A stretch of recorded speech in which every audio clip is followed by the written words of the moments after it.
Hey everyone, Chang here and welcome to my channel. This is day 7 of the CBEST practice exam.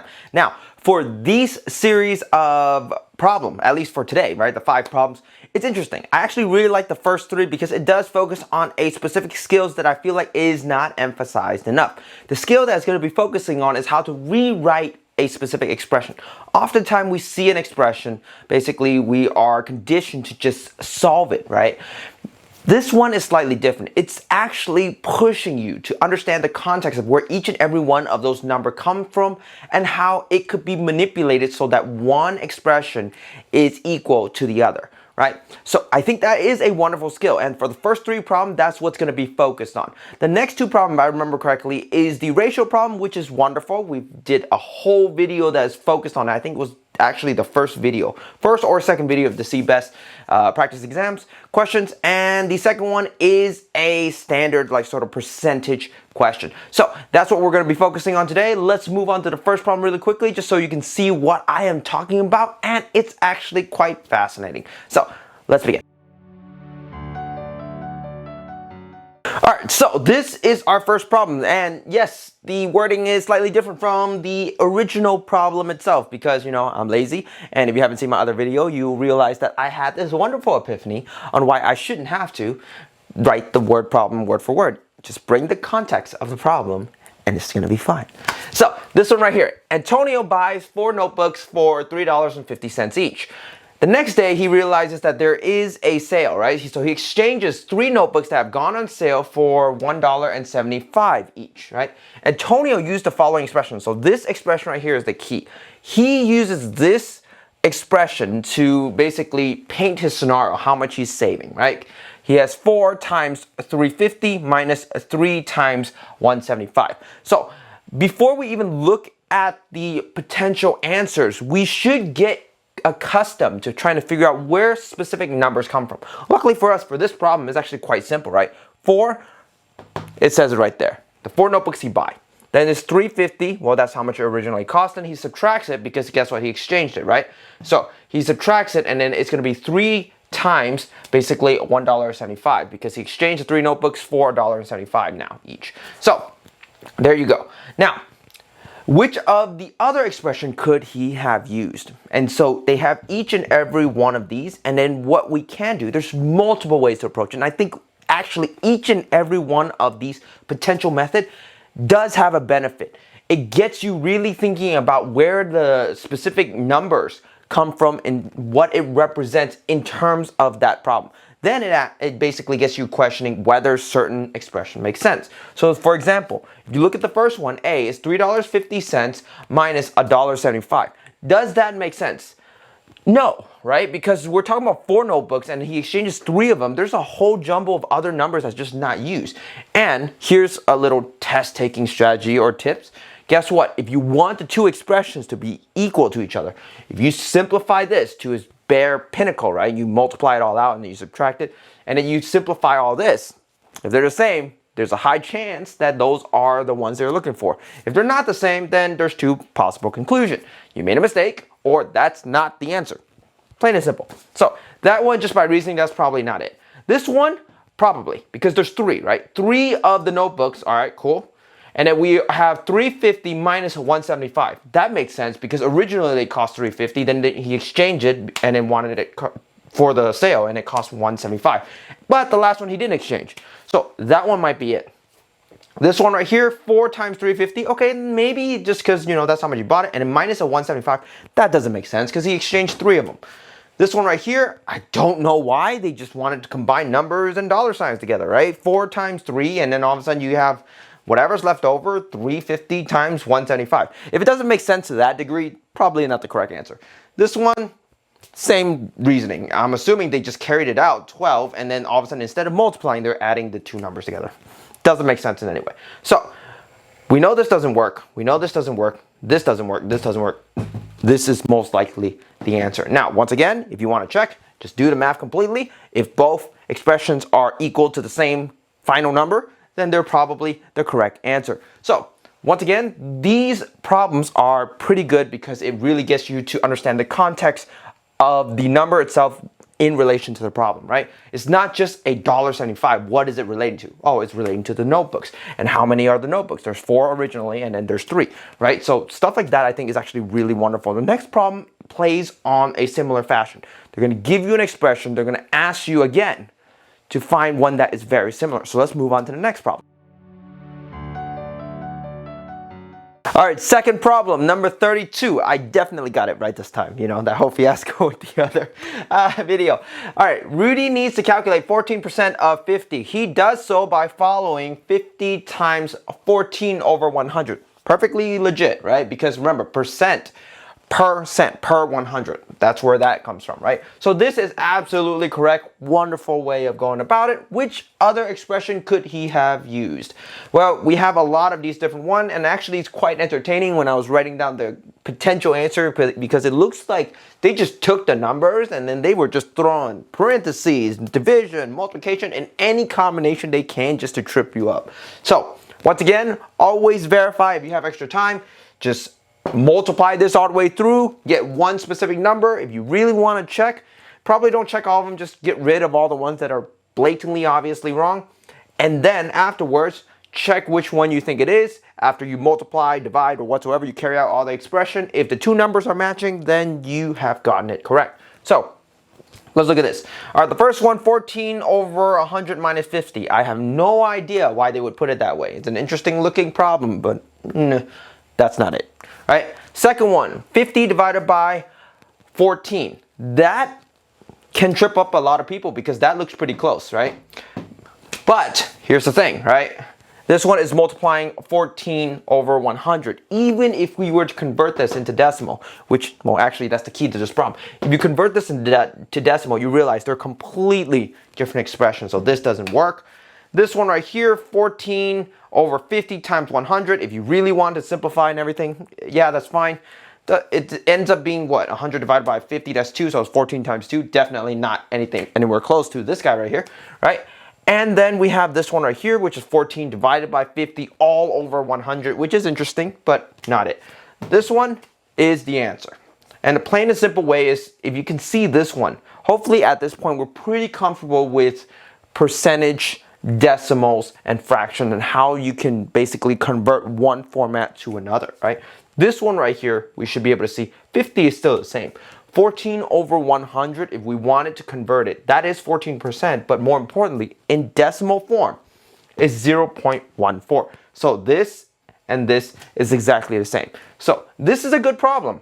Just the fact that it's throwing a lot of different combinations, and if you really aren't comfortable with trying to figure out which expression is equal, it'll trip you up. But luckily for us, that's not going to happen to us.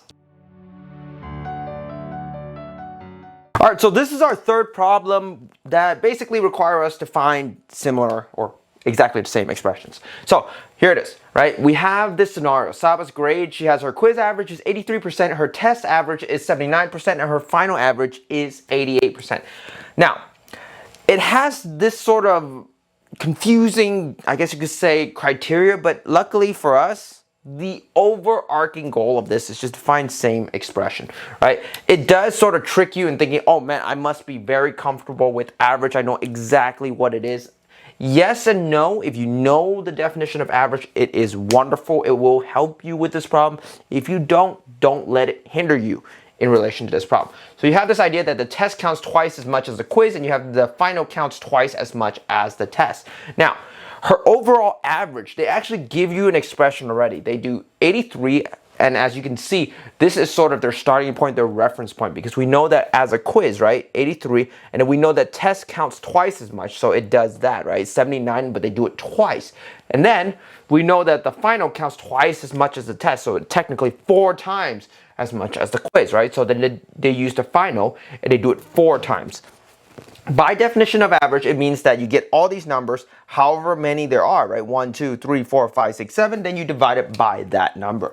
So it gives you this expression already. You don't really have to know the definition of average, but if you do, that's a plus.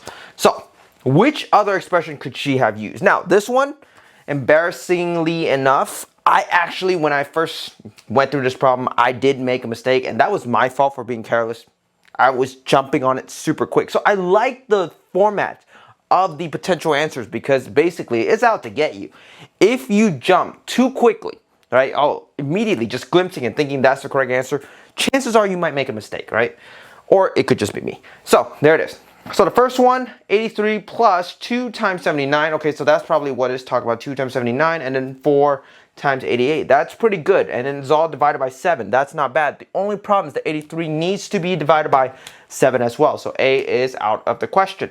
Now, the B, that one, you should be able to rule out pretty quickly, right? Because you have a 0.2 and a 0.4. There's no way in heck you can get a 0.2 and 0.4. They're probably trying to play on the idea that there's 2 and 4 of them, but I have no idea why they're doing 0.2 and 0.4. You can rule B out. These guys right here is the one that's the killer. C, D, and E, right? They're all very similar, only a slight change.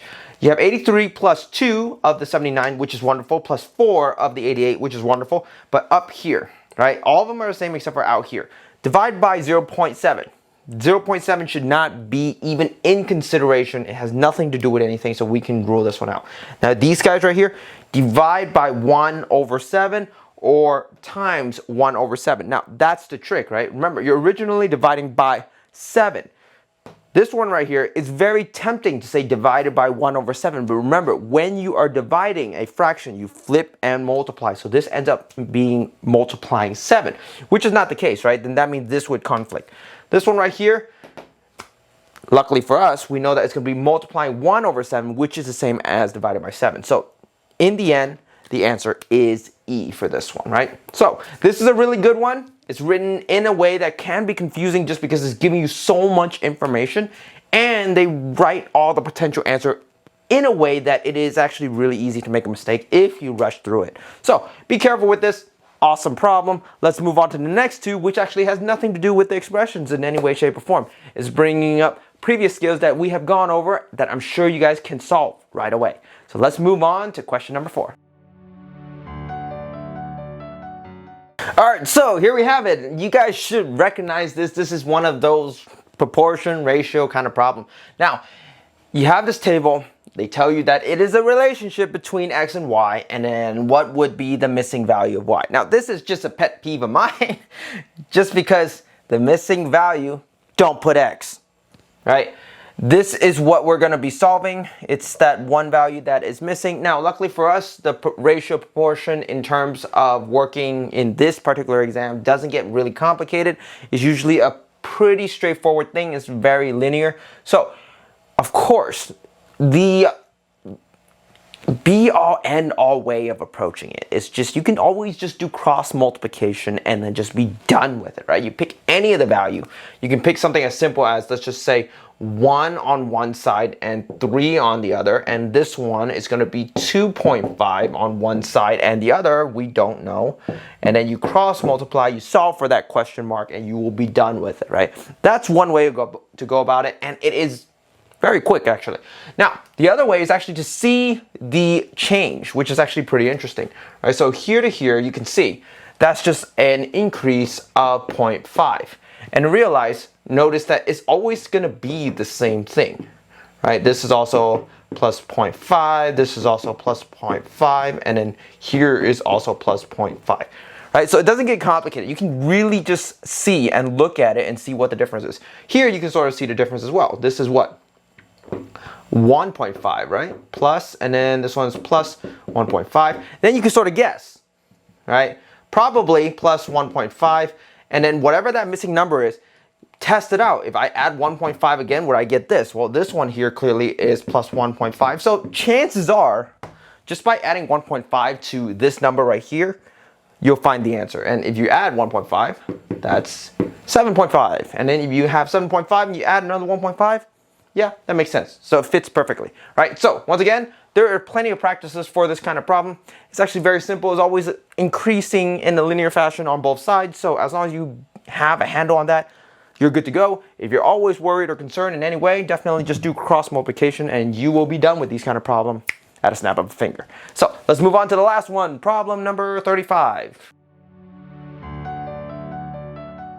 Alright, so the last problem of this video, problem number 35 or number 5 of this video, right? school district is proposing 5% increase in the number of days, basically that they're running, I guess. Currently, there are 180 days in the school year. How long would the proposed school year be? So this is a standard percentage problem. Once again, you have 180.